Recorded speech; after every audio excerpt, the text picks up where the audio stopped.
Alors, bonjour à tous et à toutes. On va commencer du coup. Bienvenue du coup pour c'est la deuxième soirée Parlons Santé qu'on organise. La première, elle a eu donc lieu en juin et elle portait sur le thème de soins et précarité. Et aujourd'hui, on va parler de l'activité physique adaptée et du sport sur ordonnance. Alors, avant de vous présenter les différents intervenants qui sont autour de cette table, je pense que vous avez vu les caméras, donc en fait ça va être filmé. Donc on va passer les micros. L'objectif aujourd'hui c'est qu'on ait une table ronde finalement assez courte pour vous laisser aussi l'occasion d'échanger. À la suite de cette table ronde, il y aura vraiment ce temps-là. Alors avant de commencer, juste pour vous présenter un petit peu la CPTS, donc c'est une communauté professionnelle territoriale de santé. Nous on est présents sur 5 communes, donc Brest, Le Relecq-Kerhuon, Guipava, Plougastel-Daoulas et Lopérette. Et donc ce sont des professionnels de santé qui vont travailler sur plusieurs thématiques et on va mener des projets. On répond à plusieurs missions, comme par exemple favoriser l'accès aux soins, améliorer les parcours patients, faire des projets sur la prévention, l'accompagnement des professionnels de santé aussi. Voilà, je ne vais pas tout étaler aujourd'hui parce qu'on est là pour parler de l'activité physique adaptée. Alors, du coup, si vous avez plus de questions sur la CPTS, on a un cocktail juste après, donc on pourra y répondre. Plus tard. Moi, je suis Cassandre Marc, je suis chargée de mission. On a Margot Lagadec qui est chargée de communication et Peggy Gavillier, qui est chargée de mission spécialement sur le projet dépistage BPCO. Donc, on pourra répondre à vos questions. Alors, du coup, pour cette table ronde qu'on a aujourd'hui, on a le docteur Bernard Avaux, qui est médecin généraliste et médecin du sport. Docteur Véronique Gestin, qui est oncologue à la clinique Pasteur. Ewan Briand, infirmier en pratique avancée à la clinique Pasteur aussi. Olivier Ravin, qui est directeur départemental de l'UFOLEP et coordinateur de la maison Sport Santé de Brest. Et Paul Cercleron et Élodie Rivoal du cabinet NEOS, qui sont tous les deux enseignants en activité physique adaptée. Voilà, alors du coup, on va débuter. On a voulu cette table ronde. En fait, on voulait suivre un peu un parcours d'un patient qui se voit prescrire de l'activité physique adaptée. Donc on va commencer par un petit peu le volet médical, tout ce qui va être prescription d'activité physique adaptée. Du coup, alors aujourd'hui, les bénéfices de l'activité physique adaptée, c'est quand même connu, on en parle. Donc on ne va pas faire un cours formel sur les bénéfices, etc. Mais peut-être, docteur Avaux, vous pouvez peut-être nous dire une rapide présentation sur les bienfaits et l'impact qu'a l'activité physique adaptée sur la santé des patients. Oui, bien sûr. Bonsoir à toutes et à tous et merci à la CPTS d'organiser cette soirée. Alors, volontairement, je n'ai aucune diapositive pour rendre l'animation un petit peu plus vivante. Et je pourrais m'adresser par exemple au premier jeune homme là, qui est au premier rang, lui disant mais voilà, vous prenez une statine pour baisser votre cholestérol parce qu'on pense que c'est important pour diminuer votre risque cardiovasculaire. Mais vous pourriez dire à votre cardiologue que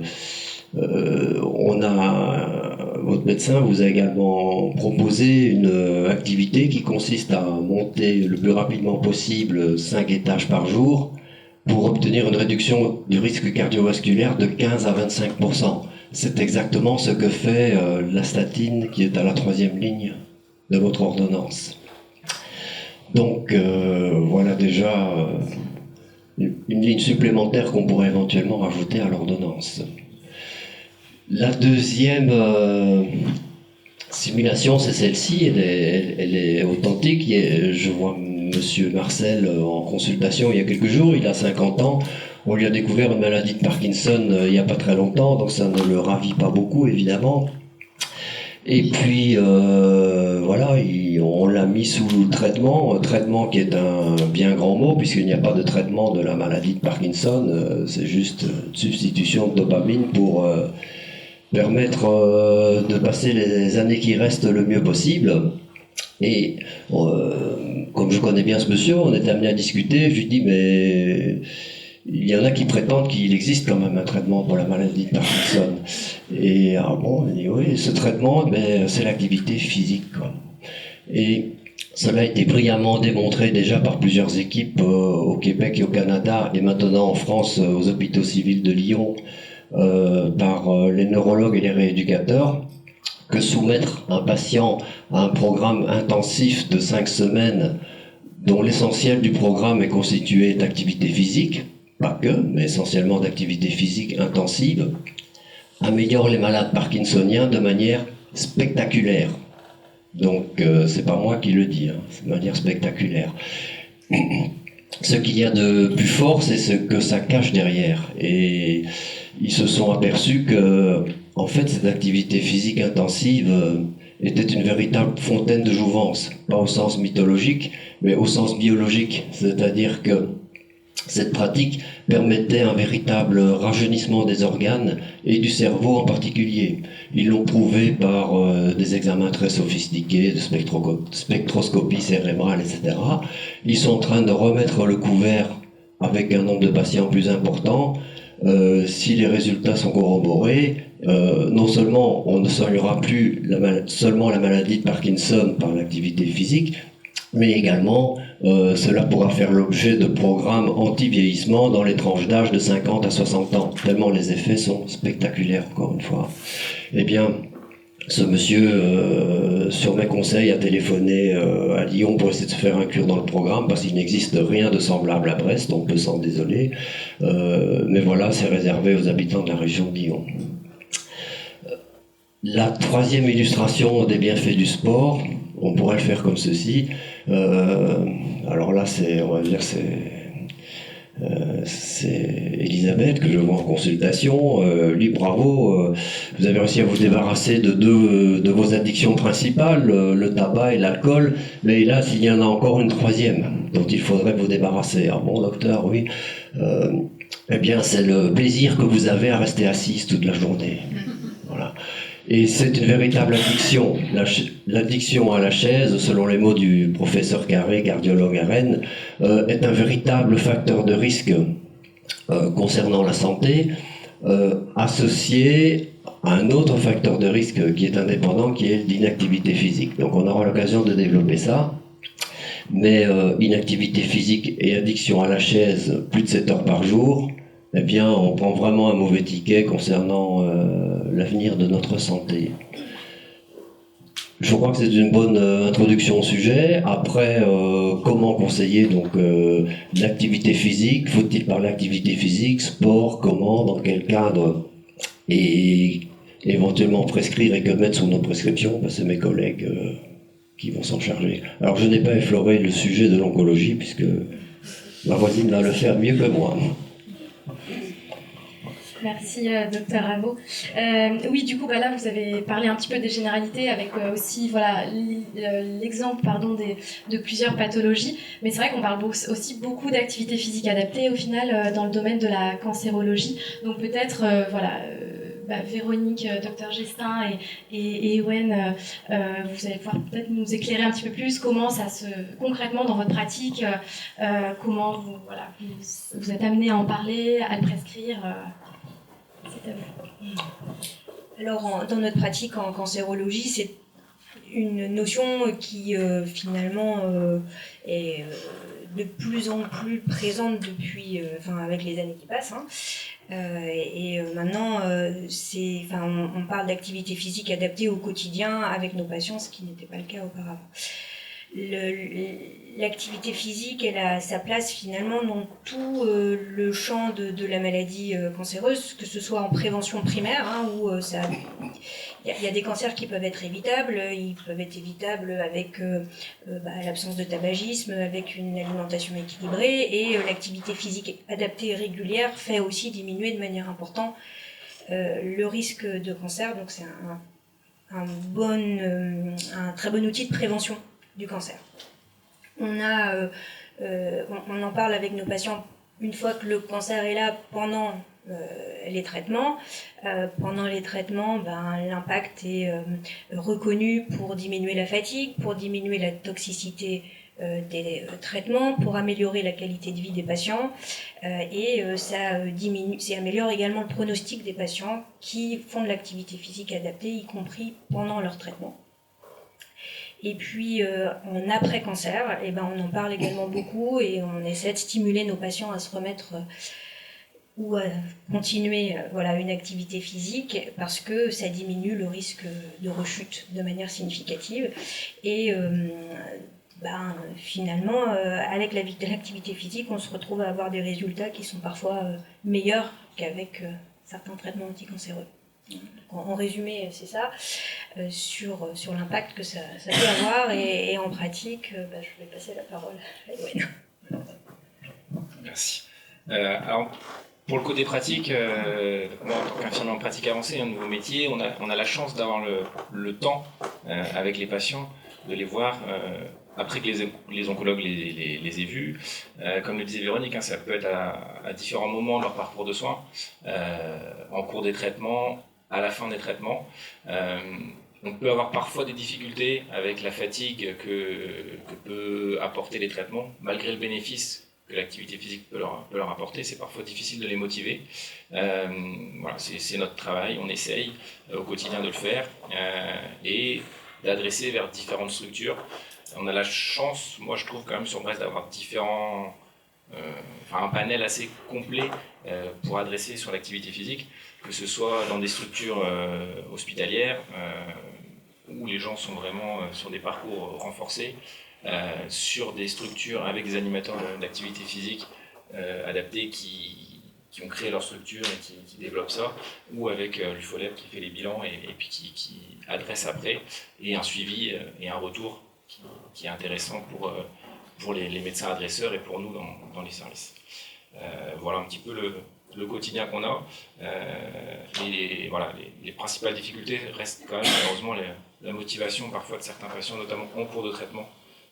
On se rend compte que dans l'après-traitement c'est plus facile, ils se rendent bien compte du bénéfice qu'il peut y avoir. En cours de traitement c'est encore difficile à les motiver malgré les bénéfices qu'ils peuvent en tirer. Merci. Oui, j'imagine que ça doit aussi être en fonction des profils des patients. Bon, on verra ça aussi avec vous. Mais c'est vrai que mobiliser quelqu'un sur de l'activité physique adaptée qui n'a jamais fait d'activité physique, au final, ça peut être un peu plus compliqué aussi, quoi. Merci beaucoup. Alors, du coup, moi, je vais me tourner vers Olivier Rabin. Vous êtes directeur départemental de l'UFOLEP et coordinateur de la Maison Sport Santé. Donc, peut-être, juste avant de continuer à suivre le parcours d'un patient, une fois qu'il a vu médecin ou infirmier en pratique avancée, concrètement, où il va. Donc vous allez plus développer la partie sur les bilans. Une fois que le patient vient vous voir, peut-être vous pouvez nous dire deux, trois mots sur les maisons sport santé aussi. Oui, merci de votre invitation déjà. Donc en effet, je coordonne donc la maison sport santé de Brest, donc qui représente 4 antennes à ce jour, une antenne à Carodrin, une antenne à Recouvrance, à Lombezélec et bientôt à Pasteur. On y travaille. Pour les patients et les patientes en onco. Donc les maisons sport santé elles existent depuis 3 ans maintenant, donc c'était une volonté gouvernementale puisqu'il manquait une brique depuis la loi du sport sur ordonnance qui date de 2016 entre le médecin et l'association, la structure sportive qui peut accueillir les patients. Donc il fallait un aiguilleur là-dedans. Et donc ils ont décidé, le gouvernement, de créer 500 maisons sport santé réparties sur le territoire et dont la mission est d'accueillir les personnes, de leur expliquer que on va faire de l'activité physique, pas du sport, parce que ça peut être ça peut coincer à ce niveau-là. et puis de leur faire un bilan de conditions physiques, un entretien individualisé, de leur faire connaître leurs droits, parce que même si aujourd'hui la sécurité sociale ne prend pas en charge, il y a des mutuelles qui sont là aussi pour aider, et ensuite d'orienter vers une association ou une structure qui propose de l'activité physique adaptée, selon une certaine nomenclature, c'est-à-dire qu'on ne va pas adresser de la même manière une personne qui est en sédentarité qu'une personne qui est en ALD avec des limitations fonctionnelles assez lourdes. Évidemment, il y a des professionnels derrière qui doivent être formés. Et pour ça, notamment, on se base sur la charte sport santé bien-être de l'ARS, donc qui référence toutes les structures qui proposent de l'activité physique adaptée avec un cahier des charges bien précis. Super, très bien. Et ben oui, du coup, vous parliez de l'adressage, justement, à qui adresser les patients une fois que le bilan est fait. Du coup, on a autour de cette table aussi donc Paul et Elodie du cabinet Neos. Donc pareil, peut-être que vous pouvez un petit peu présenter votre cabinet.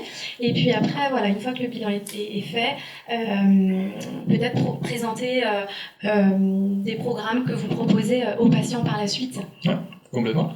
Donc du coup, comme Cassandre vient de le dire, on est Paul et Elodie, donc un cabinet d'activité physique qui vient d'ouvrir mi-juillet sur le port de commerce. Et donc, comme l'a dit aussi Olivier, nous on est une structure qui va venir accueillir après une orientation, ou que ce soit par une maison sport santé ou par les différents médecins d'un territoire. Je ne sais plus ce qu'il fallait dire d'autre au niveau de la description, mais donc on essaie de prendre en charge justement des personnes qui ont des limitations physiques, que ce soit minimes, modérées ou sévères, même si, comme on va le voir un petit peu plus tard ou avec le tableau qui a été projeté rapidement, nous en tant qu'enseignants APA, on va s'enregistrer dans la prise en charge pour des personnes qui ont des limitations fonctionnelles de type modéré. Et donc pour ça, on va vous montrer concrètement, en fait, au niveau des prescriptions, qu'est-ce qui doit être fait. Si Margot a le temps de passer les prochaines diapos. Merci. Donc on va vous montrer quelques cas pratiques. Comme ça, vous allez essayer de comprendre rapidement et ça va être un petit peu plus interactif. On va avoir un cas pratique numéro 1 avec un patient de 58 ans qui a une IMC de 28 et une BPCO de stade de Gold 2. Alors donc ça montre qu'il ne fait presque plus d'activité physique, avec un peu d'essoufflement, que ce soit en montant les escaliers ou en montrant son chien. Ce qui va être fait en termes de prescription, donc c'est le document qui est sur votre gauche, vous pouvez voir que en fait, les différents éléments sont indiqués, donc avec le nom du patient. On demande aussi, la prescription type demande une périodicité de prescription. En fait, on se rend compte pour l'instant que comme c'est pas encore pris en charge par la sécurité sociale, mais seulement par les mutuelles, on est pour l'instant pas très regardant au niveau de la durée de prescription. Donc ça peut être... Là, on a mis 3 mois parce que c'est les recommandations initiales qui préconisent 3 mois pour un BPCO. Après, ça peut être plus longtemps, on verra en oncologie tout à l'heure. On demande aussi des préconisations au niveau des activités physiques. Même si, par exemple, Bernard Avaux, ici présent, qui nous a déjà fait des prescriptions, marque simplement, vous me dites si je me trompe Bernard, simplement activité physique adaptée, et ça peut déjà suffire aussi. Donc en fait, on se rend compte que malgré les différents éléments qui sont notés sur la prescription, c'est simplement une phrase ou deux, et il n'y a pas besoin d'avoir énormément d'éléments. La simple description qu'on a du patient ici suffit largement pour pouvoir faire une prescription adaptée à l'orientation. Oui, En effet, mes prescriptions sont on ne peut plus simples, et alors que je pourrais les développer, et c'est absolument volontaire. Parce qu'on a constaté que dans le milieu médical généraliste en particulier, un des freins à la prescription, justement, c'était sa potentielle complexité. Donc il faut parer à cela en disant qu'une prescription d'activité physique émanant d'un médecin généraliste, ça peut être d'une simplicité enfantine, pour lever déjà le premier obstacle. Et donc là, pour revenir au cas pratique, la dernière ligne qui est demandée, c'est justement le type d'intervenant vers lequel on veut orienter la personne.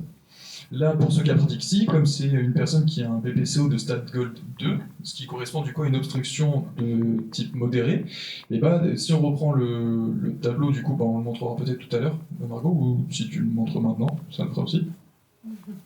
Ok. Donc le tableau qui est là, vous pouvez voir sur la colonne tout en haut, on classe en fonction de aucune limitation minime, modérée ou sévère. Et après, sur les différentes lignes, et ben, ça référence les différents professionnels. Et on peut voir justement que donc pour les limitations de type modéré, ça va être l'enseignant APA qui va être préconisé, puisque c'est celui avec le plus grand nombre de plus. Donc c'est celui qui aura l'expertise la plus importante pour prendre en charge ces personnes-là. Et on va vous montrer un autre cas pratique où on pourra voir justement les différences et pour comprendre un petit peu mieux les spécificités de chaque professionnel.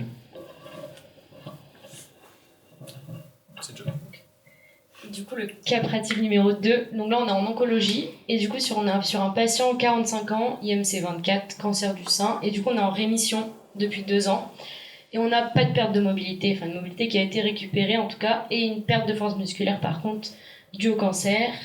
Et là du coup, pour le médecin, on est surtout sur réentraînement à l'effort, on sait, comme on l'a dit, dû au traitement, et renforcement du coup des membres supérieurs. Et là, du coup, on est sur des limitations qui sont relativement minimes. Donc là, un enseignant APA aurait pas une plus-value particulière. Du coup, là, on est plus du coup sur le cadre éducateur sportif, donc limitation minime. Et un autre cas, le cas numéro 3, toujours un cancer du sein. Mais par contre, là, on a un peu changé. On a un IMC à 17. Donc, dû au traitement, on a eu une dénutrition qui a été liée due à la chimiothérapie. On est en cours de traitement et on a des douleurs neuropathiques qui peuvent entraîner des pertes d'équilibre et on a une grosse fatigue notamment due à tous les traitements. Et là du coup, dans ces moments-là, on est sur limitation modérée à sévère. Donc là c'est kiné ou APA et pareil, ça dépend vraiment de comment le patient réagit et de comment l'oncologue ou l'IPA juge nécessaire. Et moi je rajoute juste un petit cas pour les limitations, les préconisations. Des fois, les limitations peuvent être bien à mettre quand même. Enfin, moi, je sais que dans le cas de l'onco, des métastases osseuses, par exemple, peuvent être importants dans la pratique à prendre en compte. Mais c'est vrai qu'un médecin généraliste n'a pas forcément le temps. Donc, nous, on le demande de toute façon en bilan. On fait un bilan pour avoir s'il y a eu des chirurgies. Donc, Vous n'auriez pas eu une prescription avec des cases à cocher? Si, on en a une en oncologie. Mais on l'a pas mis, on a mis la générale, la globale, mais il y en a une en oncologie spécifique. Mais après, ça fait trop de prescriptions sinon. Ouais, bah c'est vrai qu'on a tendance à. Quand on adresse, on essaye. Pour notre part, ma collègue ou moi, on essaye pour les patients onco de mettre un petit résumé, sans aller dans le détail de la maladie, mais de préciser un petit peu le pourquoi et les problématiques que nous, on a relevées à notre échelle, voilà, pour faciliter le travail derrière et que l'adressage soit plus fluide, quoi. Et on peut remarquer dans les préconisations que ça reprend 3 des 4 grandes caractéristiques de tout exercice physique, c'est-à-dire le premier réentraînement à l'effort, c'est ce qu'on appelle l'aérobie, le cardio, l'endurance, tout ça, ça veut dire la même chose. C'est bien qu'on travaille, on est entre professionnels, il faut travailler un petit peu son vocabulaire quand même. Le deuxième, renforcement des membres supérieurs, on serait plutôt sur de la musculation, donc on est plutôt sur de l'effort anaérobie, les deux se mélangeant bien sûr très volontiers dans les mêmes exercices, mais c'est la combinaison des deux qui a montré les meilleurs résultats dans les études, ça il faut savoir aussi. Donc c'est effectivement une très belle prescription. L'amélioration de l'équilibre, ça vient effectivement au sein même des exercices également en complément. Je voudrais rebondir sur une difficulté éventuellement qu'auront les maisons de santé et les APA pour les bilans et les réentraînements, c'est la méconnaissance du dossier médical. Alors, qu'est-ce qu'on a le droit, nous médecins, de transmettre ou pas pour faciliter votre travail? Je pense qu'il y a une vraie question.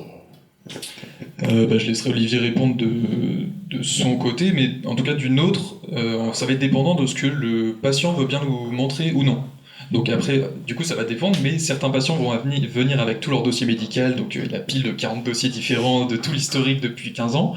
Et donc là, on a vraiment l'ensemble des données, et certains vont juste venir avec le dernier document en leur possession. Donc ça va être vraiment très différent, et on est un peu dépendant de soit des documents qui sont amenés lors du bilan, soit en fait de comment est-ce que le patient est à même de parler de ça ou ces différentes pathologies. Donc c'est là un petit peu les freins, parce que comme justement on est sur des structures différentes, on n'a pas accès totalement aux dossiers médicaux. Donc c'est un des freins, ouais. Mais en tout cas, pour en revenir juste avant, la description que Bernard a fait au niveau du réentraînement à l'effort, du renforcement musculaire ou de l'amélioration de l'équilibre, donne une transition toute trouvée pour les prochaines diapos. Parce que là, on était encore très théorique sur l'approche générale, mais maintenant, donc, on va amener un peu plus de contenu pour que ce soit vraiment... Non, mais c'est parfait. Et donc, pour revenir sur le cas clinique numéro 1, pour un patient BPCO, ce qu'on essaie de faire au cabinet, c'est donc l'entraînement en aérobie.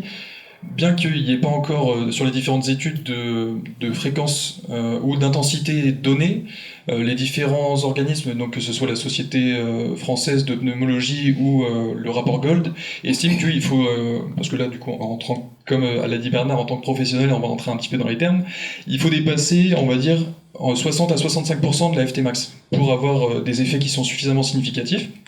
Après, en termes de renforcement musculaire, ce qui est important de travailler, ça va être notamment les muscles du membre inférieur, parce que ça va être, pour les patients BPCO, ça va être une des atteintes principales, et qui est liée du coup au contrôle de l'équilibre, puisque si on a une faute musculaire liée justement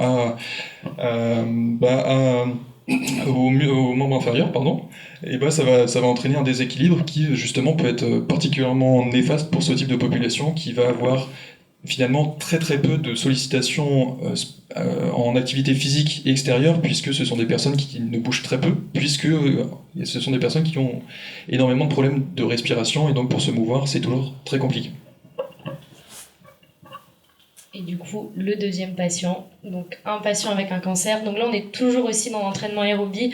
C'est un peu dans les études, c'est un peu la problématique. Des fois, on voit des personnes qui font de l'activité physique, mais trop minime. On sait que les effets bénéfiques sont quand c'est modéré, donc à 50 à 60% de la fréquence cardiaque max.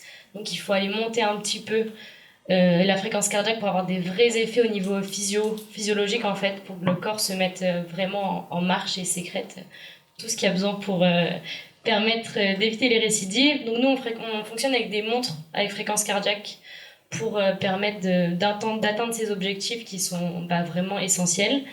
Renforcement musculaire, parce que là j'avais pris le cas d'une personne cancer du sein, donc on est souvent sur un renforcement musculaire du haut du corps.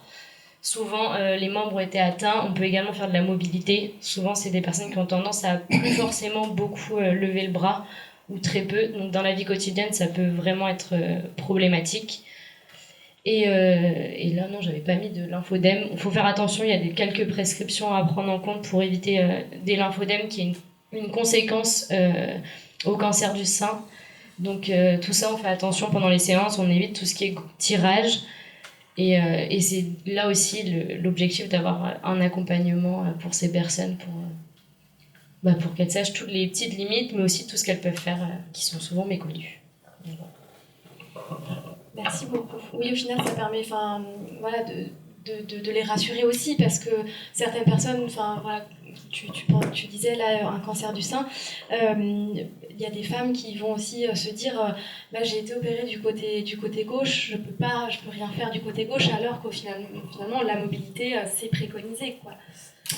Ça, et pendant longtemps, vous me direz si je me trompe, pendant longtemps on pensait justement qu'il fallait pas porter de grosses charges pour les lymphodèmes, parce que, au risque de déclencher un lymphodème, et du coup ça fait longtemps que ça a été prouvé l'inverse, mais on a encore des anciens cancers du sein où c'était cette politique-là, et du coup qui ont arrêté tout mouvement avec ce bras-là. Du coup c'est un bras qui est devenu, qui a perdu toute sa force musculaire, toute son endurance, et qui est devenu un handicap au quotidien parce que plus du tout utilisé en fait. Alors qu'elle le pouvait adapter, mais elle le pouvait totalement l'utiliser. Merci beaucoup. Alors moi j'ai une question. Justement, quand vous prescrivez, il y a la prescription de l'activité physique adaptée. Est-ce que les patients reviennent un peu vers vous, vous voyez les patients après et vous avez un petit peu leur retour aussi sur une fois qu'ils ont intégré un programme, eu leur bilan, vous pouvez en discuter un peu avec vos patients aussi. Je peux reprendre la parole dans l'ordre. Oui, j'ai bien sûr des retours et c'était toujours des retours satisfaits, de satisfaction. Donc je n'ai jamais vu quelqu'un mécontent de cette proposition, mécontent du bilan qu'il avait eu, mécontent des prises en charge. Non, au contraire, cela permet aux gens de ressortir de chez eux, de nouer des contacts et bien sûr de pratiquer l'activité physique en question. Donc que des bons retours. Alors, en après-cancer, c'est vrai que les retours, moi, ont tous été excellents. Pendant les traitements, il y a des gens que, justement, on a parfois un peu poussé et qui sont finalement ont été un petit peu débordés par les traitements, la maladie, tout, et qui, ça faisait un truc en plus et ils se sont sentis un peu en échec et ils ont abandonné en cours. Et c'est vrai que c'est là qu'on peut avoir du mal à les stimuler justement et puis là on commence à appréhender un peu nous aussi les difficultés qu'il y a dans ces situations-là, avec certains pour qui ça fait trop de faire la démarche d'aller à l'extérieur pour avoir ça alors qu'ils ont les chimiothérapies, les prises de sang, ça fait beaucoup. Donc ils ont besoin de quelque chose à la carte, ces patients-là. Ouais, c'est exactement ça, hein. Comme je disais tout à l'heure, les patients en cours de traitement, voilà, c'est compliqué. Après, sur l'après-cancer, on a des retours qui sont super. Ça peut être un frein hein, pour beaucoup de médecins, l'absence de retour, de courrier, de choses comme ça. Voilà, faut apprendre à faire confiance et laisser chacun faire ce qu'il sait faire et qu'il le fait très bien. Nous, on a des patients qui sont très contents, peu importe la manière dont ils ont choisi de le faire, que ce soit de manière très cadrée, via l'UFOLEP qui adresse ou dans des centres avec les APA directement. À chaque fois, on a des retours qui sont quand même très, très positifs. C'est vrai qu'en cours de traitement, les soucis qu'on a aussi, ça peut être des anémies qui deviennent symptomatiques et la fatigue qui s'accentue. Tout ça, ce sont des possibles freins. Mais on doit pouvoir passer par là-dessus, mais il faut être très coordonné et avoir un suivi très rapproché des patients. Justement, je me permets de rebondir. Nous, je sais qu'on utilise une application qui s'appelle Deneo et qui permet justement en fait un retour aux praticiens en fait directement dans la base de données où en fait on fait un courrier au médecin et il a un retour en fait directement avec les tests en fait qui ont été faits, les améliorations, les évolutions qui permet justement l'application a été créée pour ça, pour avoir un fonctionnement en 3 parties en fait. Voilà. C'était ce que je voulais dire. Voilà. Donc il y a quelque chose qui fonctionne et qui... Ça existe.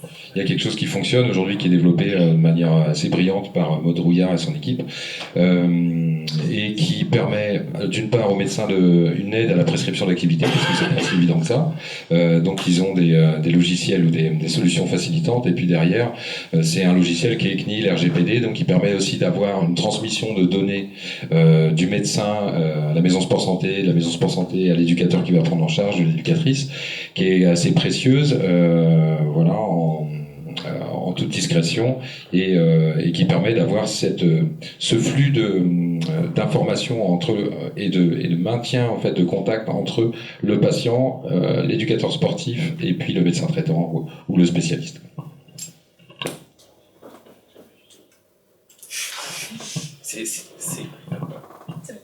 C'est très bien pour je pense les patients en cours de traitement. On revient là-dessus, hein, mais sur les après-cancers, c'est vrai que l'objectif qu'on a derrière l'orientation vers l'activité physique adaptée, c'est aussi de remettre le pied à l'étrier, de repartir dans la vraie vie et du coup de se mettre un peu en retrait. Donc le fait de ne pas avoir de retour dans ce contexte-là est moins... C'est pas gênant, enfin moi pour ma part du coup c'est pas gênant du tout. C'est vrai qu'en cours de traitement, on peut avoir les toxicités des traitements, on peut avoir plein de petites choses qui se surajoutent et de pouvoir échanger, du coup c'est top. Est-ce qu'il marche? Non, celui-là c'est On va laisser de côté. Bon, bah super, merci beaucoup à vous 6. Alors, on va laisser place aux questions, donc faut pas hésiter, voilà, si vous voulez approfondir des choses, plutôt sur le côté médical, ou sur le côté, voilà, activité physique adaptée, voilà, faut pas hésiter. C'est vrai qu'aujourd'hui, bon, bah, on voit que l'activité physique adaptée, on en parle, mais au final, dans les faits, c'est pas inné chez tout le monde encore, voilà, de prescrire, peut-être parce que ils savent pas comment faire. Alors c'est vrai que docteur Avou, vous nous l'avez bien précisé, vous mettez juste voilà sur une prescription et ça voilà, après la suite suit son cours, même si c'est bien d'avoir peut-être plus d'informations. Mais en tout cas, voilà, on a organisé aussi cette table ronde pour faire lever aussi un peu des freins, voir un petit peu quels étaient les obstacles en fait à cette prescription-là. Et dans l'objectif aussi de montrer un peu le parcours d'un patient, où il va une fois que la prescription a été faite. Et voilà, pour échanger sur les obstacles que vous aussi au quotidien vous pouvez rencontrer, et pour qu'on puisse aussi échanger sur les expériences. Donc voilà, si vous avez des questions, n'hésitez pas.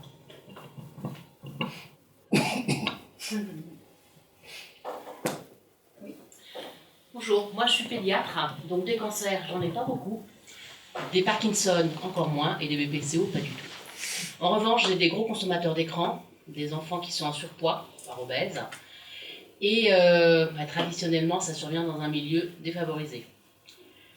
Il n'y a pas de prise en charge sécu. Pour l'enfant, c'est très peu organisé. Intégrer un club, c'est de l'activité physique qui emmène tout de suite à la compétition. Il n'y a pas d'activité de loisir, très peu, comme on peut trouver chez l'adulte. Et donc, comment on fait?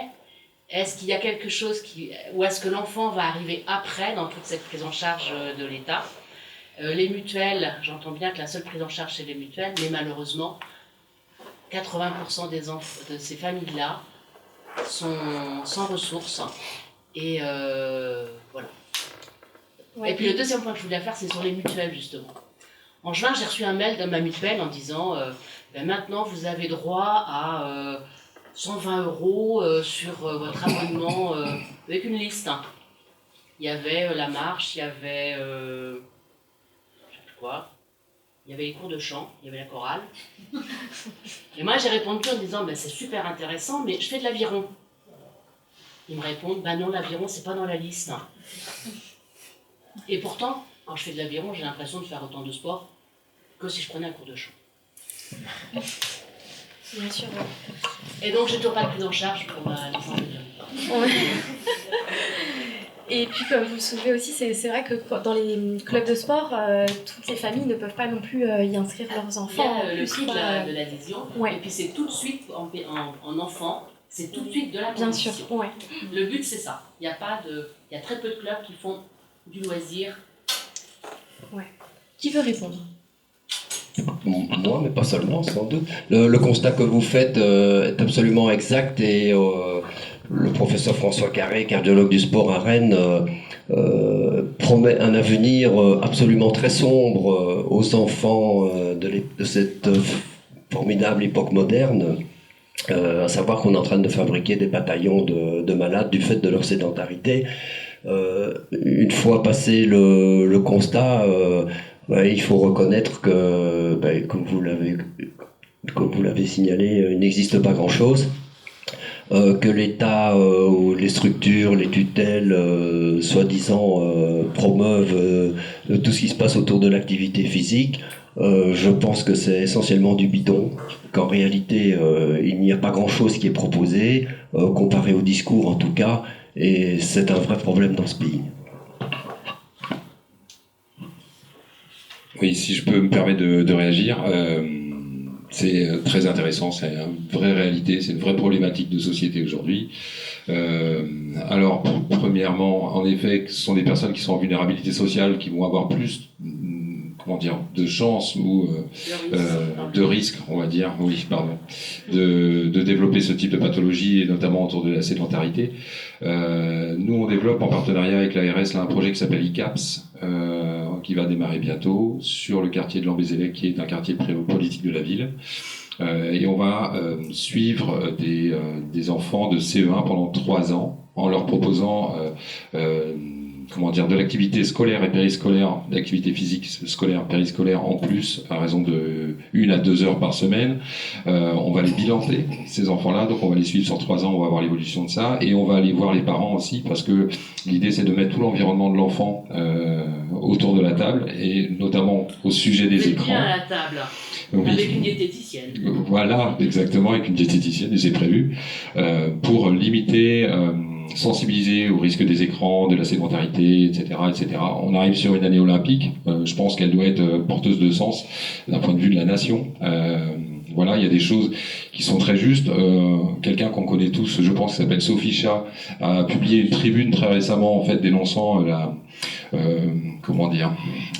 dénonçant le fait qu'il y ait trop d'absentéisme sur les cours de sport, qu'ils étaient trop facilement excusés. Le rectorat s'est détaché de sa tribune.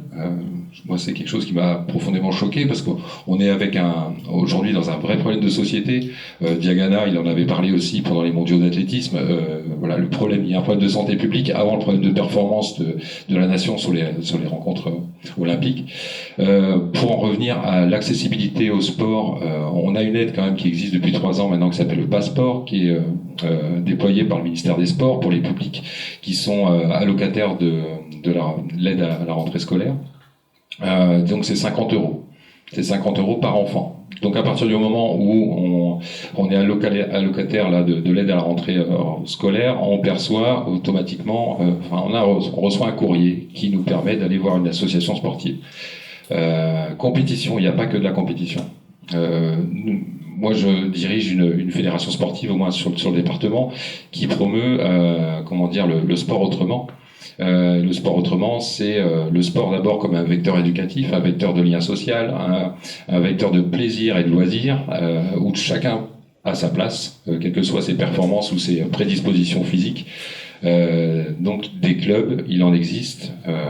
On a parlé beaucoup en fait des affections longue durée, des maladies chroniques. J'en profite pour glisser que les maisons sport santé, c'est ouvert à tout le monde, qu'on soit des enfants aux adultes, en passant par les personnes en situation de handicap. On est là pour essayer de les aiguiller aussi, de les accompagner. Et notamment, on a des dispositifs spécifiques pour les personnes qui sont en vulnérabilité sociale. Voilà, il y a un score maintenant qui a été un peu validé par l'ARS, qui s'appelle le score EPIS, et qui permet, à travers une douzaine de questions, de déterminer si la personne est en vulnérabilité sociale ou non. Et à ce moment-là, nous, avec certains partenaires comme l'ARS, comme la Drages, on a des fonds pour faire en sorte que le frein financier n'en soit pas un. Donc des solutions, il en existe. Voilà. Et je pense qu'on aura peut-être le temps d'en discuter tout à l'heure. Et puis après, la motivation. Parce qu'on peut se mettre dans un programme, mais si on n'y va pas, il n'est pas efficace. Oui, et c'est tout le travail des éducateurs sportifs, en fait, de fidéliser, de faire en sorte que les enfants ne viennent pas à reculons, mais qu'ils viennent avec plaisir, parce qu'ils vont passer un bon moment, parce qu'ils ne seront pas mis sur un banc, parce qu'ils n'ont pas les compétences ou les qualités d'autres de leurs camarades. Donc c'est ça, trouver sa place, et que chacun trouve sa place, quelle que soit sa provenance sociale, ses situations socio-économiques. Voilà. Nous, on s'attache à ça, en tout cas.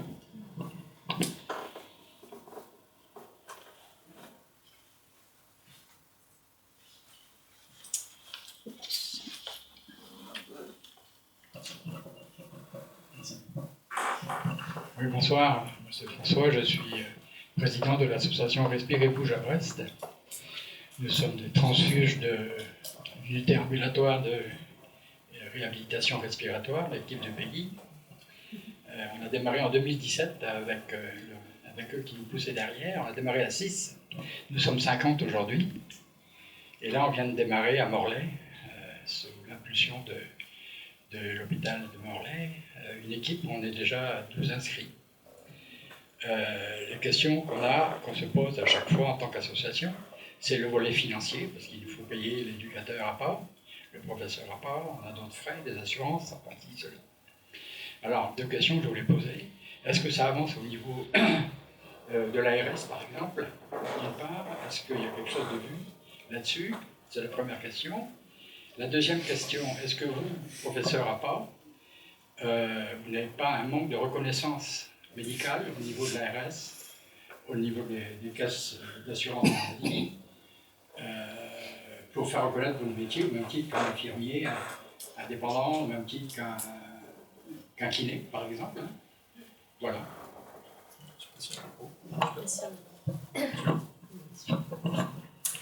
Là, déjà, je pense qu'on aurait pu demander dans la salle qui connaissait le métier d'enseignant APA. Je suis pas sûre que beaucoup de monde aurait. Enfin, moi, je sais que quand je dis je suis enseignante APA, personne ne connaît. Donc, déjà, ça montre que c'est pas un métier très reconnu. Et si, on passe à l'Assemblée chaque année, les enseignants APA, pour potentiellement être remboursés par la Sécurité sociale. Donc, ça avance petit à petit, mais non, c'est loin de bouger. On n'a aucune aide.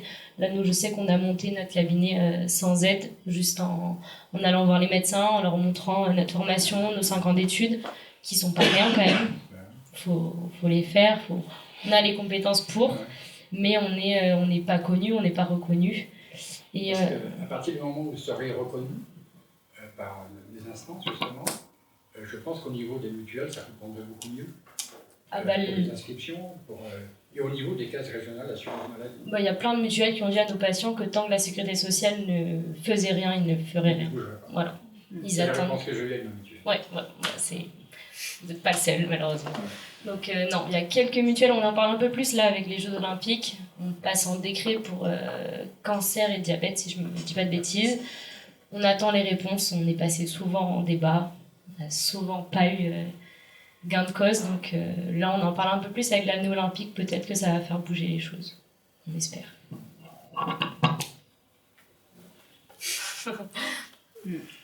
Les esprits quand même Évoluer, oui, c'est mieux qu'avant, mais après la prescription d'APA c'est depuis 2016 quand même. Oui, mais en 2016 personne ne savait ce que c'était. Ah oui, non. Là mais maintenant... pas beaucoup. Disons qu'en cancérologie, en 2016, on ne savait pas ce que c'était, et en 2023, ça fait partie de notre quotidien, pour vous rassurer. Je pense qu'il y a quelque chose qui est important. Merci. Quelque chose qui est important, c'est que l'activité physique adaptée soit reconnue comme un soin de support. Voilà, ça c'est la clé, et c'est la boîte de Pandore, je pense que le gouvernement n'a pas envie d'ouvrir encore, alors que c'est clairement le cas. On intervient sur les parcours de soins à Kérodrin, notamment des personnes qui ont une chirurgie bariatrique ou une intervention au niveau du poumon dans le cas d'un cancer. On fait partie de la liste des personnes des spécialistes qui vont intervenir, et c'est vrai que du coup, comme c'est pas reconnu en soins de support, c'est pas non plus comment on dit ça? Dans les établissements.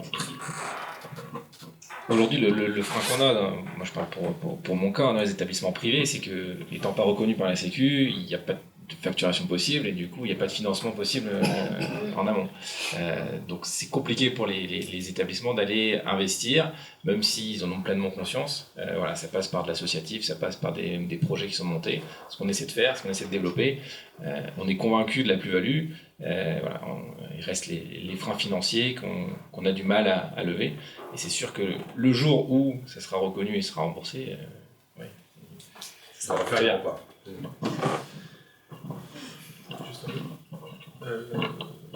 C'est bon, je crois.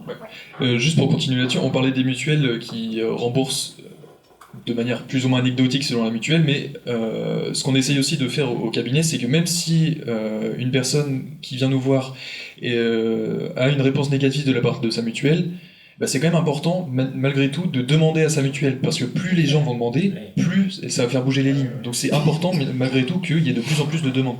Parce que après, forcément, une fois que les politiques publiques auront évolué là-dessus, il y aura des grandes avancées, mais malgré tout, à notre échelle, c'est aussi important de vouloir agir pour que nous aussi, on ait le droit à ces remboursements-là. Parce que, comme vous l'avez dit avec votre association, il y a du monde. Oui. Oui, j'abonde dans le sens de Paul, à savoir que les mutuelles, ce sont des commerçants, et que si vous trouvez mieux ailleurs, vous risquez d'aller faire votre marché ailleurs. Donc il faut vraiment se montrer très insistant pour que petit à petit, ils arrivent à larguer de l'argent, pour que des paroles aux actes, l'océan se rétrécisse un petit peu.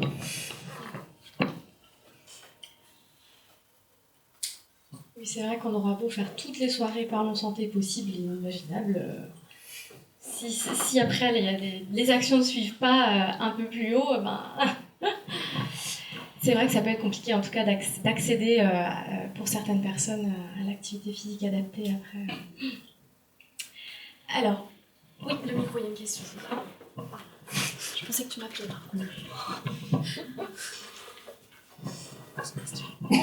Oui, bonjour, donc Sébastien Léranc de la société TechCare. Moi, je travaille dans le domaine du numérique en santé, et donc pour avoir collaboré avec le CHU notamment sur divers projets, finalement, on se rend compte qu'il y a un peu la même problématique en termes de financement pour l'éducation thérapeutique du patient, de manière générale. Alors, pour plein de raisons, il y a aussi une difficulté d'harmonisation des pratiques et de consensus au niveau des protocoles. Mais du coup, l'idée, enfin, il y a un autre point commun. Je pense c'est aussi le questionnement autour de comment on fait pour motiver le patient, parce que c'est vrai que ce soit l'activité physique ou l'éducation thérapeutique qui implique souvent un changement en fait dans le mode de vie. Au-delà de l'activité physique, on va forcément aussi avoir l'aspect nutritionnel, etc.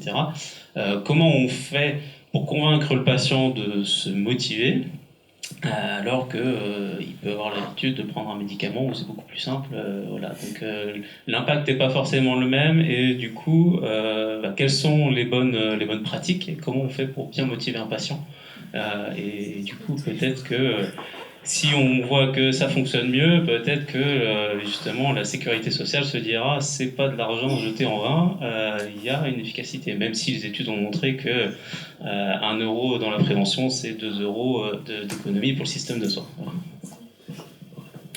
Pour motiver un patient, c'est une responsabilité à tous les étages de la société. Le rôle du médecin généraliste est fondamental, c'est celui que j'occupe, et c'est un travail de fond, d'endurance, c'est de l'aérobie motivationnelle, en ce sens que les consultations revenant régulièrement, c'est un sujet, la sédentarité, qui doit être abordée régulièrement, et on s'aperçoit, enfin en tout cas je m'aperçois qu'au bout d'un certain nombre d'interventions placées par-ci par-là en consultation, eh bien on arrive à remotiver les gens à se bouger finalement, et puis peut-être à accepter une prescription, aller dans un centre d'entraînement après. Mais la question fondamentale, c'est qu'on soit infirmière, médecin, kiné, enseignant, tout le monde a son rôle à jouer pour que la population générale se remette en mouvement. C'est on pourrait presque considérer que l'homme moderne est complètement décadent à ce niveau-là, c'est-à-dire qu'on considère que ne pas se bouger, c'est quelque chose de normal, alors que c'est l'inverse. On considère que l'accès au confort qui permet de supprimer tout effort physique, c'est un sommet dans la vie, c'est un symbole de réussite. Enfin, tout est à travailler à ce niveau-là. Mais le rôle du médecin généraliste est fondamental.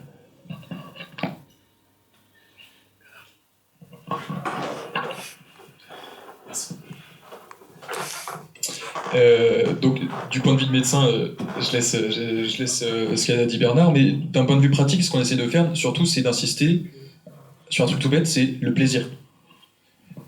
L'aspect motivationnel, ça va être quelque chose de très variable et qui va varier au cours du temps, mais si on veut inscrire quelque chose dans la durée, il faut que la personne prenne du plaisir, littéralement. Donc ça va être à nous, que ce soit enseignants APA, éducateurs sportifs, kinés, toutes les personnes en charge de la rééducation et de la réadaptation, de s'intéresser aux différents profils pour qu'on essaye d'orienter au maximum vers une pratique qui amène du plaisir et qui puisse s'inscrire dans le temps avec la personne. Parce que si malheureusement un médicament peut avoir un effet immédiat, l'activité physique, ça va être plus long. Donc il y a besoin d'inscrire ça dans la durée, et rien tel que le plaisir pour le maintenir.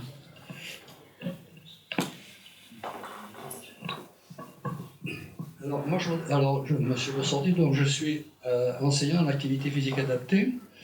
Et si vous voulez, par rapport à tout ce qui a été dit, on est parfaitement d'accord et homogène, mais en fait, il faut peut-être prendre du recul et s'élever un peu au-dessus. C'est-à-dire que le problème que nous rencontrons à l'heure actuelle avec ce public, il est d'abord au départ sociétal. C'est-à-dire que le public que nous rencontrons, c'est un public qui est en moyenne entre 50 et 70 ans. Et bien souvent, c'est un public qui n'a jamais fait d'activité physique, par le fait qu'il était au travail, qu'il n'avait pas le temps. Et tout le monde sait que les hommes, par exemple, abandonnent l'activité physique à partir de 32 ans, hein, avec la famille, etc. Donc, première difficulté, ils ne se sentent pas du tout motivés pour l'activité physique sans la maladie.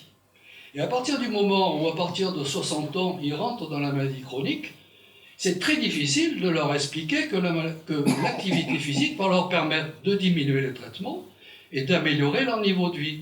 Voilà, donc ça c'est le premier problème. Deuxième problème, c'est qu'en fait, le corps médical à l'heure actuelle n'est pas préparé à ce genre de lien avec le patient. Alors bon, il y a des raisons techniques, hein, le médecin n'a pas le temps, il a beaucoup de patients, etc.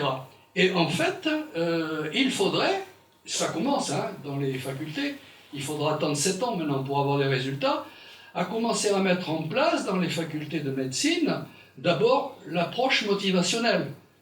La notion d'empowerment, c'est-à-dire de se prendre en charge personnellement. Et ça, c'est pas du tout dans notre société. Nous sommes dans une société paternaliste où les personnes qui sont malades vont vers leur médecin pour lui demander comment on fait pour s'en sortir. Il va lui prescrire un traitement, des médicaments, etc. Mais il n'agit pas par lui-même, si vous voulez. Il ne va pas accompagner. Il faut qu'il y ait quelqu'un qui soit derrière et qui l'aide. Alors nous, on est là pour cela.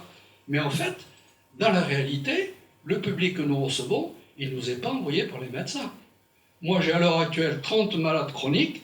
Il y en a un qui a été envoyé par un médecin sport sur ordonnance. Et aucun par la maison sport santé de Lambézélec ou d'ailleurs.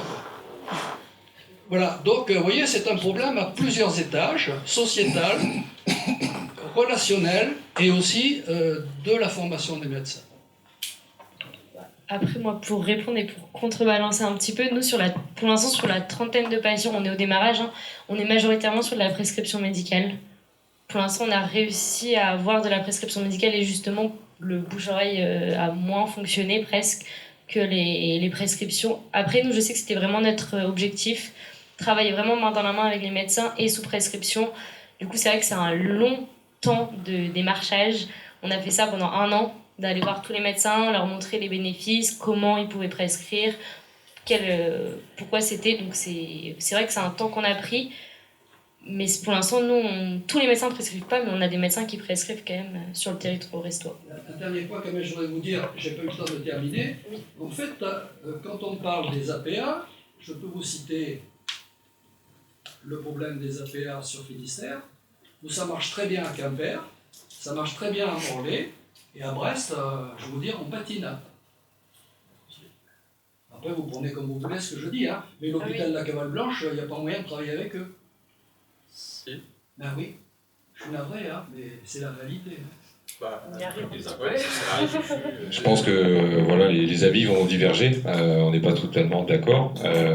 Sur la question de la maison sport santé, nous, on propose notre idée à nous et notre but, c'est de trouver les chaussures aux pieds de chacun et de chacune en fonction de son appétence d'activité physique, de sa situation géographique. On leur propose des choses, soit ils acceptent, soit ils refusent, soit ils sont plus motivés pour aller faire telle activité. Ça nous appartient pas. Après, Laure, qui est enseignante en APA ici à l'UFOLEP, fait un gros travail de référencement de toutes les activités sport santé qui sont de tous les acteurs du territoire qui sont nombreux.